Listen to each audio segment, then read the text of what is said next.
In this video, I'll be showing you guys how you can enter the euro sign if you're on Microsoft Word.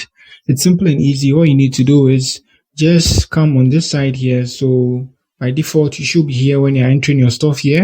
And then you move to this side, which is insert. So at the insert, move to this side of the page, which is symbol. So at the symbol here, you tap on more symbol here.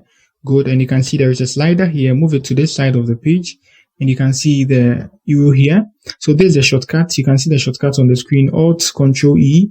But then if you can't use the shortcut, you can go with this, slide it to this side here, and then you tap on that. Tap on insert. You close it. It should appear here. Now let me do it once again. So I move to my insert here, move to my symbols here, move to more symbols here. There's a slider, just like I said earlier. You just need to scroll it to this side, use your eye to capture that. And then you can see your euro here, tap on the euro here, tap on your inserts, and then you close it after that, and you can find your euro here. After that, you can continue to type whatever you're typing on your Word. So that's it on how you can enter the euro sign if you're on Microsoft Word. If you're new here, give me a like, subscribe to my channel. Peace.